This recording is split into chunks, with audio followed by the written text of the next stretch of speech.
தாய் போல தேற்றி தந்தை போல ஆற்றி தோள் மீது சுமந்திடும் என் ஏசையா. தாய் போல தேற்றி தந்தை போல ஆற்றி தோள் மீது சுமந்திடும் என் ஏசையா. உம்மை போல புரிந்து கொள்ள யாரும் இல்லையே, உம்மை போல அரவணைக்க யாரும் இல்லையே, உம்மை போல புரிந்து கொள்ள யாரும் இல்லையே, உம்மை போல அரவணைக்க யாரும் இல்லையே. நீர் போதும் என் வாழ்விலே ஏசையா, நீர் போதும் என் வாழ்விலே. ஒரு சின்ன பையன் பெட் ஷாப்புக்கு போய் ஒரு நாய்க்குட்டி வாங்க போனான்.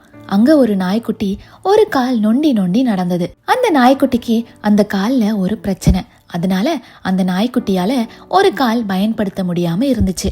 அந்த சின்ன பையன் கடைக்காரர்கிட்ட எனக்கு அந்த நாய்க்குட்டி தான் வேணும்னு சொல்லி கேட்டான். அப்போ கடைக்காரர் கேட்டாரு, ஏன்பா எவ்வளோ நாய்க்குட்டிகள் இங்க இருக்கு, நல்ல ஆரோக்கியமா ஒரு குறையும் இல்லாத நாய்க்குட்டிகள் இத்தனை இருக்கே, எல்லாத்தையும் விட்டுட்டு இந்த குறை இருக்கிற நாய் தான் உனக்கு வேணுமான்னு சொல்லி கேட்டாரு. அந்த சிறுவன் அவனுடைய ஒரு காலை தூக்கி அந்த கடைக்காரர்கிட்ட காண்பித்தான். அந்த சிறுவனுக்கு செயற்கை கால் பொருத்தப்பட்டு இருந்துச்சு. அதை காண்பித்து விட்டு சொன்னான், அந்த நாய்க்குட்டியின் குறைய என்னாலதான் நல்லா புரிஞ்சுக்க முடியும், எனக்கு அந்த நாய்க்குட்டி தான் வேணும்னு விரும்பி வாங்கிட்டு போனான். வேதத்துல ரொம்ப அழகான ஒரு வசனம் இருக்குங்க. எபிரேயர் 2:18. ஆதலால் அவர் தாமே சோதிக்கப்பட்டு பாடுபட்டதினாலே அவர் சோதிக்கப்படுகிறவர்களுக்கு உதவி செய்ய வல்லவராய் இருக்கிறார். இயேசுவை சாத்தான் சோதித்தான். இயேசு கிறிஸ்து பசியில இருந்திருக்கிறாரு, தாகமா இருந்திருக்கிறாரு, துரோகத்தை அனுபவிச்சிருக்கிறாரு, நண்பனாலேயே சபிக்கப்பட்டாரு, மறுதலிக்கப்பட்டாரு, பிசாசு பிடித்தவன் அழைக்கப்பட்டாரு, பாவிகளின் சிநேகிதன் அழைக்கப்பட்டாரு, கண்ணீர் வடித்தாரு. நம்ம கேட்கிற மாதிரி இயேசுவும் தேவனே ஏன் என்னை கைவிட்டீர்னு கேட்டிருக்கிறாரு. பிதாவை நோக்கி இந்த பாத்திரம் என்னை விட்டு நீங்க கூடுமானால் செய்யும்னு 3 முறை வேண்டிக் கொண்டாரு. அவர் மிகவும் வியாகுலப்பட்டு அதிக ஊக்கத்தோட ஜெபம் பண்ணினார். அவருடைய வேர்வை இரத்தத்தின் பெருந்துளிகளாய் தரையிலே வீழ்ந்ததுன்னு வேதம் சொல்லுது.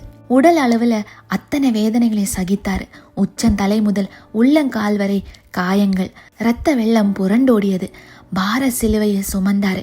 அவர் முழுசா ஒரு மனிதனா இந்த உலகத்துல வாழ்ந்து மனிதனுக்கு நேரிடும் சோதனைகள் எல்லாவற்றையும் அவரும் அனுபவித்திருக்கிறாரு. அந்த வலியையும் வேதனையும் ஒரு மனிதனா தாண்டி வந்திருக்கிறாரு. எனவே அவரால் நிச்சயமா நம்ம இப்போ அனுபவிக்கும் வேதனைய புரிந்து கொள்ள முடியும் என்பதுல எந்த சந்தேகமும் இல்லை.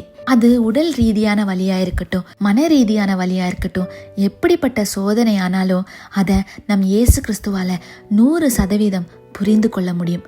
அவர் உங்களை புரிந்து கொண்டு உங்களை தேற்றி உங்களுக்கு வேண்டியபடி செய்வார்.